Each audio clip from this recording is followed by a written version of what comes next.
Students, उम्मीद करती हूँ आप सब खैरियत तो आफियत से और ईमान की अच्छी हालत में होंगे। आज हमारी AI internship series video number 11 task number 11 जिसमें हम एनोमली डिटेक्शन सिस्टम बनाएंगे। ये सिस्टम हम एक आइसोलेशन फॉरेस्ट मॉडल का यूज़ करते हुए बनाएंगे जो एनोमलीज को ऑटोमेटिकली प्रिडिक्ट करता जाएगा और मॉडल को इवेल्युएट करेगा और उसकी परफॉर्मेंस के बारे में क्या है हमें बताएगा। तो हमने कुछ लाइब्रेरीज को इंस्टॉल करना है, फिर उन्हें इंपोर्ट करना है। इंस्टॉल हम ऑलरेडी लास्ट वीडियोस में कर चुके हैं, तो हर बार हमें अलग से क्या है इन्हें इंस्टॉल करने की ज़रूरत नहीं है। हमें जो डाटा सेट लेना है वो साइंटिफिक सेंसर का डेटा सेट होगा। पहले हमने उसको विजुलाइज करा देना, यानी बगैर ऑपरेशन परफॉर्म किए, यानी उस पर बगैर कुछ किए जैसे ही हम उसे लोड करेंगे वैसे ही हम उसे शो करा देंगे और फर्दर प्री प्रोसेसिंग और सब कुछ होता रहेगा। अच्छा, पहले पहले हम क्या करते थे, पहले हम डाटा सेट मैनुअली डाउनलोड करते थे, फिर हमने लाइब्रेरी फाइल्स के थ्रू इंपोर्ट करना शुरू कर दिया। अब लाइब्रेरी फाइल्स की बजाय हम क्या कर रहे हैं, हम डाटा सेट को खुद जनरेट कर रहे हैं। ठीक है, जनरेट भी लाइब्रेरी फाइल के थ्रू ही कर रहे हैं लेकिन लोड नहीं कर रहे हैं। तो मैंने ऑलरेडी यहाँ पर क्या किया हुआ है कि लाइब्रेरी फाइल्स को स्टूडेंट्स इंपोर्ट कर लिया हुआ है और सेकंड स्टेप भी परफॉर्म कर लिया है। द रीज़न इज़ डैट कि डाटा सेट को लोड करने में काफ़ी ज़्यादा टाइम लग जाता है, जिसकी वजह से मुझे ये पहले से परफॉर्म करना पड़ा। नमपाई library file, you know very well कि जब हमें मैथमेटिकल ऑपरेशंस के साथ डील करना होता है, नंबर्स के साथ जब हमें डील करना होता है, तो हम नमपाई लाइब्रेरी फाइल का यूज़ करते हैं। पैंडास जब हमें डाटा सेट को हैंडल करना होता है, ठीक है, फाइल्स को हैंडल करना होता है डाटा सेट की, देन हम यूज़ करते हैं मैट प्लॉट लिब, हम यूज़ करते हैं ग्राफ्स वगैरह बनाने के लिए, विजुअलाइजेशन के लिए, एंड सी बोर्ड भी विजुअलाइजेशन के लिए यूज़ होती है। यहाँ पे हम दो न्यू लाइब्रेरी फाइल्स को इंपोर्ट कर रहे हैं। एक है हमारे पास आइसोलेशन फॉरेस्ट, जो कि हमारी मेन फाइल है, मेन लाइब्रेरी फाइल है। ठीक है, क्योंकि हम आइसोलेशन फॉरेस्ट एल्गोरिदम का यूज़ कर रहे हैं मॉडल अपने डाटा सेट को ट्रेन करने के लिए। And second one is standard scale का यूज़ कर रहे हैं। स्टैंडर्ड स्केल क्या करेगा, ये डाटा को ट्रांसफॉर्म कर देगा, यानी हर एक फीचर को ज़ीरो में ट्रांसफॉर्म कर देगा और इसकी जो स्टैंडर्ड डेविएशन है हमारे पास क्या आ जाएगी, 1 आ जाएगी। क्योंकि आइसोलेशन फॉरेस्ट जो है उसके लिए ये इम्पोर्टेंट फीचर है कि जो जितनी भी बड़ी वैल्यू होगी ना, मॉडल उसको डोमिनेट कर देगा, या अगर वो स्केल नहीं है तो उसके ऑल फीचर्स को क्या करेगा, पुल कर देगा। तो इस तरह से मैंने एक प्रिंट स्टेटमेंट भी लिखवा दी है, ताकि अगर हमारी लाइब्रेरी फाइल सक्सेसफुली इंपोर्ट हो गई हैं तो स्टेटमेंट क्या है हमारी प्रिंट हो जाएगी। और फिल्टर वार्निंग हमने क्यों ली है, क्योंकि हमें आउटपुट हमारा क्लीन चाहिए वार्निंग्स में से, और ये क्लासिफिकेशन रिपोर्ट वगैरह ये हमारे जो मॉडल को ट्रेन करने के बाद रिजल्ट्स आएंगे उनका ये हमें बताएगा। देन ये मैंने डाटा सेट यहाँ पर जनरेट कर लिया है और जिसको मैंने रन कर दिया है। जिसकी शेप की बात करें तो 1000x3 है नॉर्मल शेप, और एनॉमली इसमें 50x50 है। सबसे पहले हमने रैंडम स्पीड ले ली, जो कि हम 42 लेते हैं, या सम टाइम हमें 64 भी लेनी पड़ती है। अब यहाँ पर नॉर्मल सेंसर रीडिंग हो रही है, क्योंकि जो हमारा मेजोरिटी ऑफ डाटा है उसका जो हमने साइज दिया 950x2 दी है, स्केलिंग उसकी 5 में गई है और लोकेशन भी उसकी 50 में गई है। देन हमने एनोमली को जनरेट कर लिया, एनोमली डाटा नेम का एक वेरिएबल बनाया और रैंडम यूनिफॉर्म देकर, ऊपर हमारे पास रैंडम सीड था और हमने रैंडम यूनिफॉर्म देकर इससे भी लो हाई और इसका साइज बता दिया। फिर हमने उसी डाटा सेट को क्या किया, एक में कंबाइन कर लिया और हमने उसके लेबल्स बना लिए कि अगर तो ज़ीरो है तो मतलब नॉर्मल है, अगर उसमें एरर है यानी एनोमली है तो क्या आ जाए, 1 आ जाए। इस तरह से हमने एक एरे की फॉर्म में इसे स्टोर कर लिया। अब हमने इसको डाटा फ्रेम्स के अंदर कन्वर्ट करना है। आपको पता है pd डॉट डाटा फ्रेम क्या करता है, डाटा सेट को उसमें डाटा फ्रेम्स में कन्वर्ट कर देता है। कॉलम हमारे पास एक सेंसर 1 है and other one is sensor 2। ये देखें, ये सेंसर 1 कॉलम एंड सेंसर 2, ये हमारे पास दो कॉलम आ गए। और थर्ड हमारे पास जो लेबल आया है वो किसका आया है, ट्रू लेबल का आया है, ये रहा ट्रू लेबल हमारा। देन हमने ये स्टेटमेंट्स को प्रिंट करा लिया, इसको रन करने में टाइम लग जाता है, डेट्स वाई मैंने इसको क्या किया है, पहले ही रन कर लिया हुआ है। इसके बाद हमने अब रॉ डाटा का ग्राफ बनाया है, इसको भी हम रन कर लेते हैं। अभी हमने इस पर कोई भी ऑपरेशन परफॉर्म नहीं किया हुआ, ठीक है। जब हमने कोई ऑपरेशन परफॉर्म नहीं किया हुआ तो हमने पहले इसको विजुलाइज कराना है। तो अब ये जो मेरा नॉर्मल है ना डाटा, वो इस तरह पाया गया है, और जिसमें एनोमली है उसमें मैंने क्रॉस लगा दिया। ये तो मेरा ख्याल है समझाने की ज़रूरत नहीं है, ये तो ग्राफ है। तो हम अब हमारा क्योंकि जो रॉ डाटा प्लॉट है वो सेव भी हो चुका है, और ये हमारे पास शो भी हो रहा है, कितना खूबसूरत लग रहा है। तो अब हमने जो नेक्स्ट काम करना है ना स्टूडेंट्स, वो हमने करना है प्री प्रोसेसिंग का। हमने क्या करना है, हमने ओनली सेंसर कॉलम को एज अ फीचर यूज करना है, ठीक है। सबसे पहले मैं क्या करूँगी, एक्स फीचर्स नेम का एक वेरिएबल ले लेती हूँ, जिसको मैं दे देती हूँ डाटा फ्रेम, और मैं कहती हूँ जी सेंसर 1 एंड सेंसर 2। ये आ गया जी मेरे पास सेंसर 2। ये जो ऊपर हमारे लेबल्स बने हुए हैं ना स्टूडेंट्स, इन्हीं की बात करें हम, ठीक है। बट ऊपर हमने एस कैपिटल लिया है, यहाँ हम स्मॉल ले रहे हैं, तो इसकी वजह से एरर आ सकता है, बल्कि आएगा। तो ठीक है, अब हमने इसको ठीक भी कर लिया। यहाँ पे मेरी ये सिंगल कोटेशन क्लोज हो गई, एंगल ब्रैकेट्स भी, एंड रेक्टेंगल वैल्यूज़ दे देंगे, डॉट वैल्यूज़, ठीक है। क्योंकि हम ओनली सेंसर कॉलम यूज़ कर रहे हैं एज अ फीचर। अब हमने जो हमारे फीचर्स हैं ना, लाइक हमारे स्टैंडर्ड फीचर जो हैं वो 0 और 1 है। 0 नॉर्मलाइजेशन को शो करता है, 1 हाँ क्या एनोमली को शो करता है, ठीक है। तो अब हमने उनको स्केल कर लेना है। तो स्केलर नेम का एक वेरिएबल लेते हैं और उसको हम कह देते हैं जी standard scaler, standard scaler, all right. और ये हमने लाइब्रेरी फाइल को यहाँ से इस फंक्शन को हमने क्या किया, इंपोर्ट कर लिया। और हम कहेंगे जी एक्स स्केल्ड जो है, SCALED, एस स्केल्ड जो है हमारा, वो किसके इक्वल है, वो है जी स्केलर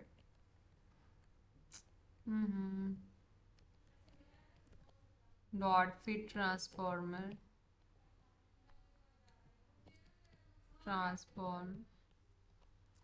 एंड इसमें हमारा आ जाएगा जी एक्स फीचर, एंड मैंने इसको ब्रैकेट को क्लोज कर देंगे। अब हम इनको प्रिंट करा लेते हैं। ओरिजिनल डाटा हमारा क्या है students, original data range, original data range हमारी कितनी है, यहाँ पर हमारी डबल कोटेशन ऑफ, और हमने उस वेरिएबल का नेम दे देना है, ठीक है। और उसका नेम क्या है, एक्स फीचर है, एक्स फीचर मिनिमम, और इसको मैं कर देती हूँ जी राउंड 2 में, राउंड 2। और हमने मैक्सिमम भी देख लेने हैं फीचर, इसके स्टूडेंट्स कितने हैं, ठीक है। मैक्सिमम के लिए मैं लिख देती हूँ 2 X feature dot max dot round, same as वही स्टेटमेंट आ जाएगी हमारे पास, 2 डबल कोटेशन। अब इसी तरह से हमने इसके लिए क्या करना है, स्केल डाटा रेंज को लिख लेना है, उसकी भी हम प्रिंट स्टेटमेंट लिखते हैं जी scale data range, scaled data range, ठीक है। स्केल डेटा रेंज आ जाएगी हमारी, that will be x scaled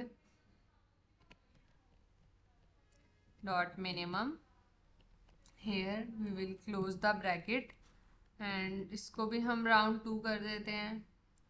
इसको भी हमने लिखना है कि मिनिमम से अब इसको मैक्सिमम की तरफ लेके जाना है। अगेन हमें लिखना पड़ेगा एक्स स्केल्ड,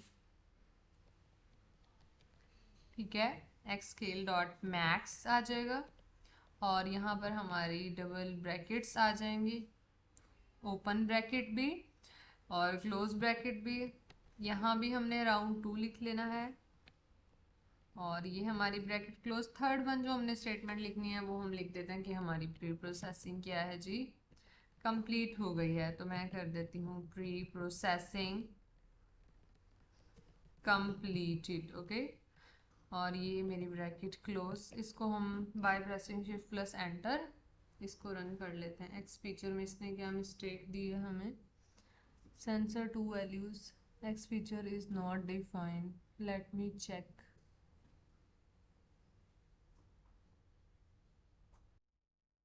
अच्छा, हमने जो स्टूडेंट्स मिस्टेक की है वो यहाँ पर एस आएगा, इस फीचर में भी एस आएगा एंड इस फीचर में भी एस आएगा, क्योंकि ऊपर जो हम वेरिएबल का नेम ले रहे हैं वो क्या ले रहे हैं, फीचर्स ले रहे हैं। अब इसे रन करके देखते हैं, ये देखें तो इसने हमें बता दिया ओरिजिनल डाटा रेंज कितनी है हमारी, यहाँ पर स्केल डाटा रेंज कितनी है और हमारी प्री प्रोसेसिंग क्या है, कंप्लीट हो गई है। जब हम ये वाली स्टेटमेंट लिख लेते हैं ना तो हमें पता चल जाता है कि हमारा जो काम है ना डन हो गया। जो स्टैंडर्ड स्केल है ना, इसने वही करना है, डाटा को ट्रांसफॉर्म कर देना है हर फीचर में। मतलब 0 है ना और एक उसकी स्टैंडर्ड डेविएशन क्या है, 1 आ जाएगी। जो हम एल्गोरिदम यूज़ कर रहे हैं ना, isolation data transformer, forest transformer, वो क्या करेगा, वो बड़ी वैल्यूज़ के साथ ना खुद ही मॉडल को डोमिनेट कर देगा उसके फीचर्स के साथ, ठीक है। अगर स्केलिंग नहीं हुई तो उन फीचर्स पे क्या करेगा, इक्वल स्केलिंग लगा देगा।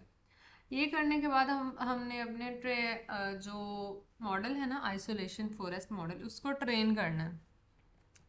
ISO फॉरेस्ट नेम का एक मैं वेरिएबल बना लेती हूँ, आइसोलेशन फॉरेस्ट, ताकि उसके नेम से मिलता जुलता रहे।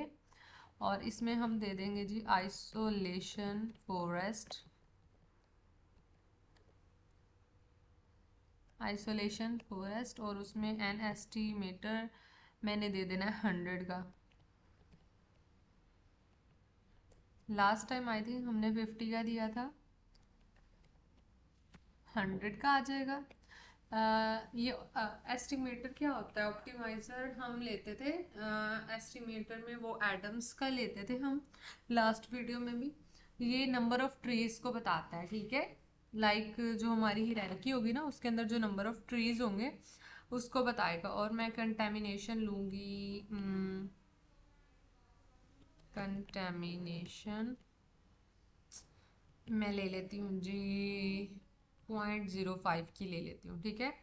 कंटेमिनेशन ले लेती हूँ। ये जो हमारी एनोमली होगी ना, लाइक एक्सपेक्टेड एनोमली हमारी 5% होगी तो उसको ये शो करेगा। और रैंडम स्टेट हमारी 42 ही जाएगी, क्योंकि हमने ऊपर भी कितनी ली है, 42 ही ली है।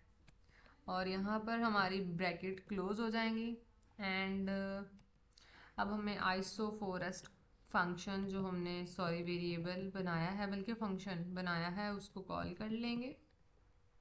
और उसमें हमने क्या कर देना है जी, एक्सकेल्ड, ऑलराइट। ओहो, इसकी हमारी ब्रैकेट क्लोज हो जाएगी और हमने प्रिंट करवा लेना है स्टेटमेंट्स को, जिसमें सबसे पहले हमारी स्टेटमेंट आएगी isolation forest model train, isolation forest model train, okay. ये मैंने क्लोज कर दिया। ओहो, और इसमें हमने प्रिंट स्टेटमेंट जो नेक्स्ट लिखनी है वो नंबर ऑफ ट्रीज बताने हैं। So I will write here number of trees. अब ये स्पेलिंग मिस्टेक चल जाएगी, नो इशू, ठीक है। एंड वो आ जाएंगे हमारे आइसो फॉरेस्ट को कॉल कर लेते हैं dot n estimator, n estimator जो हमने 100 लिया है ना नंबर ऑफ ट्रीज, अब वो हम यहाँ पे क्या है शो करा रहे हैं। तो मैं इसको स्टूडेंट्स कॉल कर लेती हूँ, स्पेलिंग मैच कर रहे हैं ना इसके साथ, ठीक है। Estimator bracket will be close and again we will write here third statement, combination set, यानी कि जो नॉर्मली हमारी 5% जा रही है हम उसको भी यहाँ पर शो करवा लेंगे। Combination set to that will be isoforest dot combination, इसको contamination, sorry, control C and here I came, और इसको भी हम रन करा लेते हैं। कंटामिनेशन में इसने हमें एरर दे दिया, आइसोफोरेस्ट इनवैलिड सेंटेंस। ओहो, यहाँ पे हमने कॉमा नहीं लगाया। स्टील एरर, क्या एरर दिया है इसने हमें?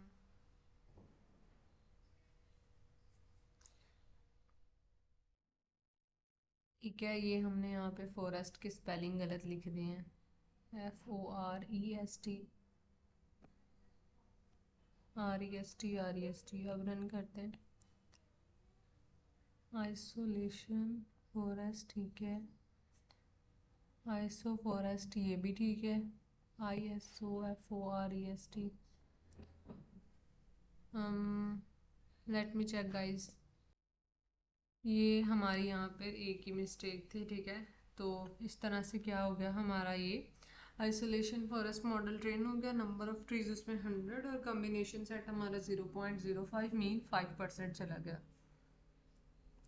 जो आइसोलेशन फॉरेस्ट होता है ना हमारा, लाइक ये जो हमने यहाँ पे यूज़ किया मॉडल, जिसे हमने इंपोर्ट किया लाइब्रेरी फाइल से, ये रैंडमली लाइक हमारा जो डाटा है ना वो स्प्लिट होता है, ये उसके साथ वर्क करता है और आइसोलेटिंग करता है पॉइंट्स की। क्योंकि जो एरर्स होते हैं ना या एनोमलीज होती हैं वो जल्दी से आइसोलेट हो जाती है, मतलब स्पीड के साथ, मतलब चंद एक स्प्लिट्स के अंदर वो डिवाइड करके। क्योंकि जो नॉर्मल पॉइंट्स होते हैं वो ज़्यादा टाइम लेते हैं, क्योंकि वो चंद एक होती हैं। देखें ना, एक सिस्टम है और उसके अंदर अब ये तो नहीं है कि वो सारा ही एरर से भरा है, उसमें चंद एक होंगी एनोमली, इसलिए वो फास्टर ही स्प्लिट हो जाती हैं, आइसोलेट हो जाती हैं मेन क्लस्टर से। कंटेमिनेशन जो हमारी जा रही है वो जा रही है 0.05, ठीक है, जो बता रही है मॉडल को कि अबाउट 5% जो तुम्हारा डाटा है ना उसमें एनोमलीज हैं, जो कि हमारे डाटा सेट से मैच कर रहा है। डाटा सेट में मैंने बताया था 1000 पॉइंट्स में से 50 पॉइंट्स हमारी एनोमलीज में जा रहे हैं। यहाँ भी कंटेमिनेशन लिखना है, बट मैंने यहाँ पे कॉम्बिनेशन लिख लिया है। इस स्टेटमेंट की खैर होती है, ठीक है, मतलब इतना कुछ एज सच इसका इशू नहीं होता। अब हमने क्या करना है, एनोमलीज को प्रेडिक्ट करना है। तो रा प्रेडिक्ट नेम का प्रेडिक्शन कर लेते हैं।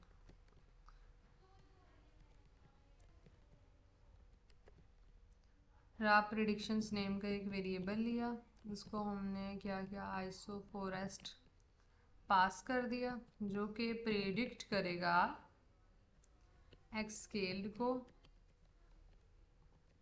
एंड मतलब जो हमारी आइसोलेशन फॉरेस्ट होगी ना विद नॉर्मल के लिए 1 दे देगी और एनोमली के लिए क्या करेगी, हमें -1 दे देगी। अब हम क्या करेंगे कि अब हमने 0 को नॉर्मल में कन्वर्ट करना है और 1 को एनोमली में कन्वर्ट करना है, जो हमने ऊपर एक टेबल बनाया था, लेबल बनाया था जो मैच कर रहा था। इसके लिए हम क्या करेंगे, एक वेरिएबल बना लेंगे वाई प्रिडिक्ट के नेम से, और उसको मैं दे दूंगी वैल्यूज numpy वेयर हमारी रा प्रेडिक्शन, जिसका हमने ऊपर लेबल भी बनाया था, रा प्रेडिक्शंस इज इक्वल टू हमारी एक तो चली जाएगी -1 में, सेकंड वन 1 में चली जाएगी and third one will be 0। और हमने जस्ट क्या करना है, अब इनको आगे सिंपल प्रिंट करा लेना है। तो इन प्रिंट स्टेटमेंट में लिख लेती हूँ जी, प्रेडिक्शंस काउंट डबल कोटेशन यहाँ पर हमारी क्या है, क्लोज हो जाएंगी, एंड हम प्रिंट क्या करवाएंगे इसके साथ, और हम इसके साथ जो नेक्स्ट स्टेटमेंट प्रिंट कराएंगे वो हमने प्रिडिक्टेड नॉर्मल और प्रिडिक्टेड एनोमली करवानी है। तो मैं लिख लेती हूँ जी प्रिडिक्टेड नॉर्मल, एंड इसमें मैंने पास कर देना है वाई प्रिडिक्ट को, जो वेरिएबल मेरा चला जाएगा 0 में, ब्रैकेट यहाँ पे हमारी क्या है, क्लोज हो जाएगी, और डॉट मैंने कर दिया सम फंक्शन कॉल कर लिए, सेम एज मुझे लिखना है predicted anomaly, predicted anomaly. And इसके बाद मुझे सेम एज वाई प्रेडिक्ट दे देना है वेरिएबल, इसको मैं कर दूंगी 1 और डॉट ये भी मेरा किस में है, सम में चला जाएगा। अब हम इसको रन करते हैं। हमने क्या मिस्टेक की है, raw predictions invalid syntax at this place, let me check guys।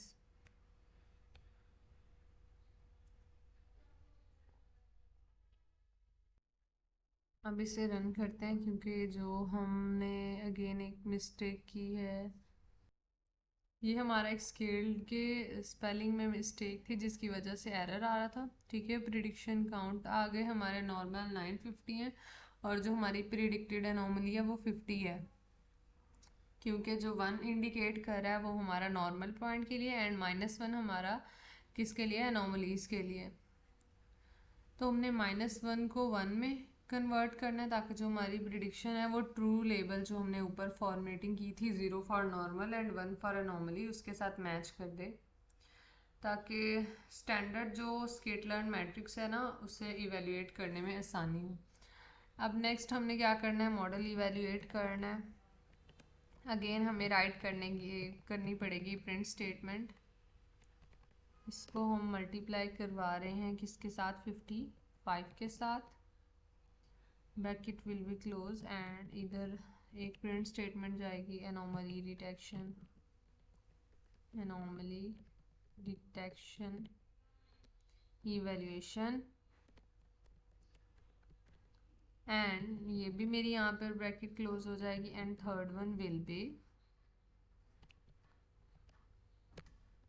Again multiply by 55 और हमें प्रिंट करवा देनी है अपनी क्लासिफिकेशन रिपोर्ट, क्लासिफिकेशन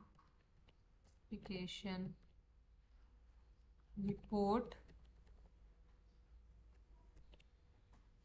जिसमें चला जाएगा y true variable, y predict variable and target names दे देते हैं, टारगेट नेम्स उसमें चला जाएगा जी नॉर्मल पर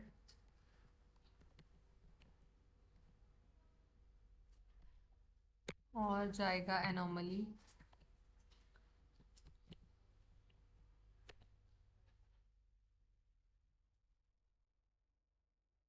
ये हमने सिंगल कोटेशन क्लोज, हमारी दोनों ब्रैकेट्स भी क्लोज, और इसको हम रन करते हैं। अब इसने क्लासिफिकेशन रिपोर्ट दे दी है, प्रिसियन कितनी है हर साल के लिए अलग अलग से।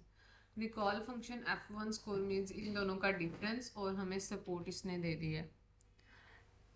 ठीक है, जो क्लासिफिकेशन हमारी रिपोर्ट है वो हमें प्रिसियन के बारे में बता रही है, रिकॉल के बारे में बता रही है, F1 स्कोर के बारे में बता रही है, नॉर्मल के लिए भी बता रही है हमें, और हमें एनोमली के लिए भी बता रही है। जो एनोमली डिटेक्शन रिकॉल है ये मोस्ट इम्पॉर्टेंट मैट्रिक्स है हमारी। ठीक है, रिकॉल एनोमली की ये वाली, क्योंकि ये हमें परसेंटेज बताएगा कि जो एक्चुअल एनोमलीज है ना मॉडल ने कितनी सक्सेसफुली उनको डिटेक्ट किया है या पकड़ लिया है, कॉट कर लिया है। एक भी रियल एनोमली हमारी मिस हो गई तो हमारे लिए ये एक फॉल्स अलार्म है। That is why anomaly recall function is very important. Now हमें कन्फ्यूजन मैट्रिक्स का हमें ग्राफ बनाना है, तो उसका मुझे कोड लिख लेना चाहिए। अब क्योंकि ग्राफ बनाना था तो इसका मैंने कोड पहले से लिख लिया। अब ये कन्फ्यूजन मैट्रिक्स जो है ना ये हमें एग्जैक्टली बताती है, शो करवाती है कि हम कितनी एनोमलीज थी, ठीक है, और हमने कितनी उनको करेक्टली डिटेक्ट किया उन एनोमलीज को। कुछ नॉर्मल पॉइंट्स को भी हमने क्या किया, गलती से अगर हमने उनको लेवल लगा दिया कि ये एनोमली है तो हमने वो भी चेक कर लिया इसके अंदर कन्फ्यूजन मैट्रिक्स के अंदर। अब ये जो हमारे पास टॉप लेफ्ट है ना, ये क्या शो कर रहा है ये शो कर रहा है नॉर्मल को, ठीक है। बॉटम राइट में हमारे पास एनोमली आ रही हैं, बॉटम लेफ्ट के अंदर हमारे पास मिस्ड एनोमलीज आ रही हैं कि हमारी कितनी एनोमलीज जो थी ना वो मिस हो गई, एंड जो टॉप राइट थी ना वो फॉल्स अलार्म है कि हमने गलती से किसी जो एनोमली नहीं भी थी उसको एनोमली का क्या किया, टैग लगा दिया। इसके बाद हमने क्या देखा, विजुलाइज डिटेक्ट का एनोमलीज का मैंने यहाँ पर ग्राफ प्लॉट कर लिया है।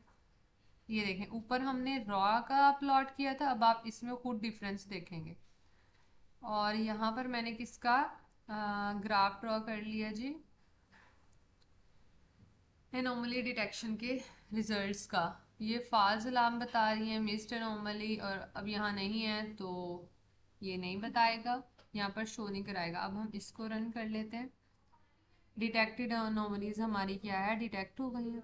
अब एनोमली स्कोर डिस्ट्रीब्यूशन, ये मैंने ग्राफ, ये आप लोग खुद बना सकते हैं, मैंने कमेंट भी डाल दिया है। नेगेटिव और मोर एनोमलस कितना है, ठीक है। ये हमारे पास नॉर्मल है, ये हमारे पास एनोमली है, और ये हमारे पास इनकी डिसीजन बाउंड्री है। तो इसने हमें परसेंटेज बता दी है इसकी एनोमली स्कोर डिस्ट्रीब्यूशन की। एंड लास्ट पे हम अपना मॉडल क्या है सेव कर लेते हैं, तो हमारा मॉडल सेव हो गया। तो आज की वीडियो में ट्यूटोरियल में हमने क्या देखा कि एनोमली डिटेक्शन सिस्टम हमने बनाया रैंडम फॉरेस्ट मॉडल का यूज़ करते हुए, और ये कंप्लीट हो गया। तो इंशाल्लाह मिलते हैं नेक्स्ट वीडियो में। होप सो आप लोगों को ये ग्राफ्स की मैंने वीडियो खुद ही नहीं बनाई क्योंकि इसको तो रन नहीं किया आई थिंक हमने। हाँ, ये हमारी फाइनल समरी आ गई, एंड देन हमारा मॉडल क्या हो गया, सेव हो गया। ऑल राइट, देखें 50/50 एनोमलीज को इसने काट किया है, ठीक है, यानी इसने 50 में से 50 के एनोमली को डिटेक्ट किया है, एरर्स को। फॉल्स अलार्म हमारा 0 है क्योंकि हमने कोई भी नॉर्मल जो था पॉइंट हमने उसको लेबल नहीं लगाया एनोमली का, यानी गलत डिटेक्शन नहीं की, ना हमने कोई एनोमली छोड़ी है। डिटेक्टेड हमने 50 की हैं, सैंपल भी हमें 50 का मिला था। नॉर्मल नॉर्मल 950 थी और टोटल 1000। हमारे डाटा सेट के अकॉर्डिंग इसने हमें क्या है रिस्पॉन्स दे दिया। ओके, मिलते हैं नेक्स्ट वीडियो में, फिलहाल के लिए अल्लाह हाफिज़।